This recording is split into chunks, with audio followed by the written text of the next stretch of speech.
Já estamos de volta com seu estilo de vida e também sobre o diabetes. E continuamos o nosso bate-papo com a endocrinologista Luceli Paiva. Então, doutora, a gente pode falar uma pessoa dita saudável. De quanto em quanto tempo nós devemos fazer exames para identificar precocemente a doença, o diabetes?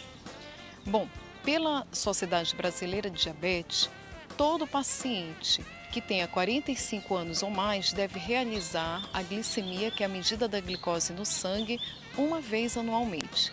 Agora, se essa pessoa tiver qualquer fator de risco, como sedentarismo, aumento do peso, pode ser simplesmente da circunferência abdominal, né? E aí nós precisamos lembrar nas mulheres acima de 88 e nos homens acima de 102, pressão alta, história de diabetes gestacional no passado, história de parente de primeiro grau com diabetes, histórias de doenças cardíacas, então, independente da idade, fazer o exame anualmente.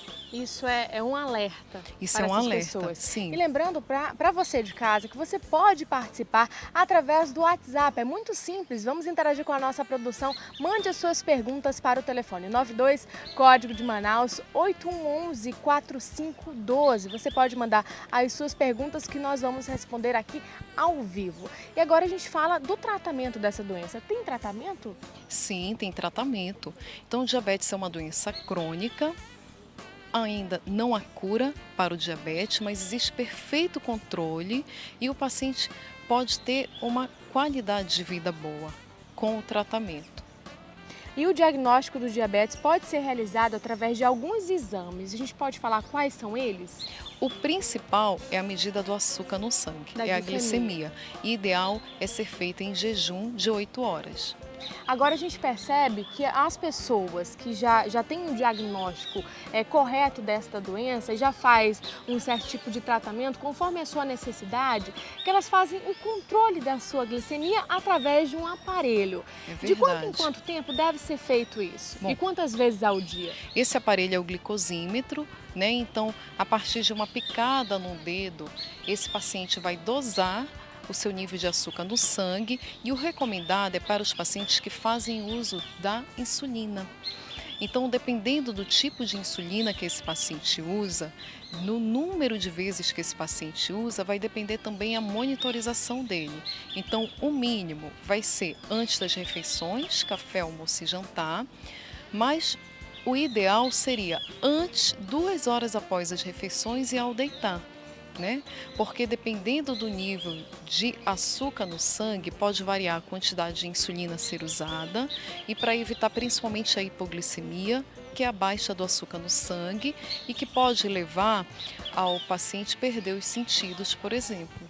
E acabar, por exemplo, estar no trânsito, dirigindo e perder os sentidos, então isso é muito perigoso. Agora, Sim. doutora, nós temos uma pergunta de um telespectador aqui da nossa região, da capital amazonense, que fala assim: eu posso consumir mel, açúcar mascavo e caldo de cana? A pessoa Não. que é diabética? Infelizmente não.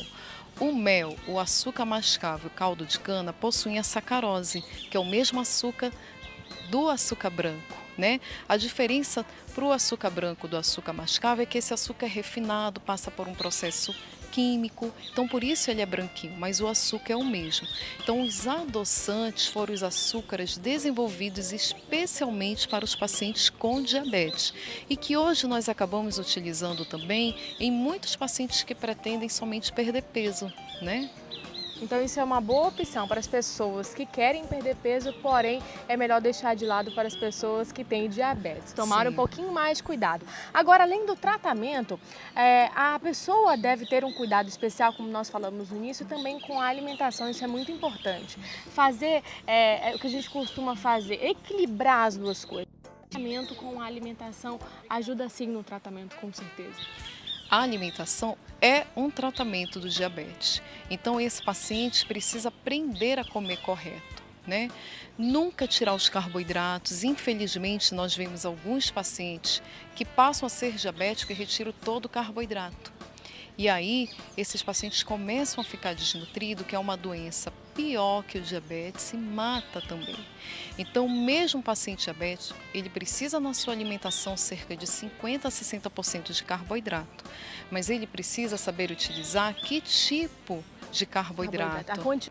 A quantidade correta, isso. Doutora, muito obrigada pela sua presença. Quem sabe um outro dia a gente não possa falar mais sobre esse assunto, que a gente sabe que é muito importante. E cada vez mais tem matado pessoas, né? E a terceira doença que mais mata no mundo. Então, muito obrigada pela sua presença. Espero que a gente tenha esclarecido algumas coisas. Legal. Até a próxima. Até a próxima. Lembrando que você de casa deve buscar a orientação, antes de tudo, de um médico. Se você está se sentindo mal e tem alguns sintomas, como perda de peso, aumento na quantidade de urina, excesso aí de cansaço, tudo isso pode sim ser sintomas da diabetes. Então você deve procurar um médico logo que começar esses sintomas para preveni-la.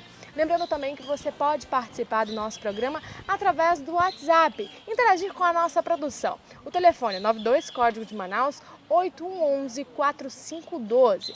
E atenção, mulheres, não saiam daí, porque nós vamos falar de uma academia especializada. Sabe por quê? Porque nós mulheres temos muitas vergonhas, né? A gente sabe disso. Muitas vezes a gente não tem um incentivo a mais para a academia. Então no próximo bloco nós vamos mostrar assim que é fazer uma atividade física, lembrando que específica para as mulheres, uma academia específica para as mulheres. Não sai daí que essa é a dica para você do estilo de vida de hoje. O intervalo é rapidinho e a gente já volta. Até lá!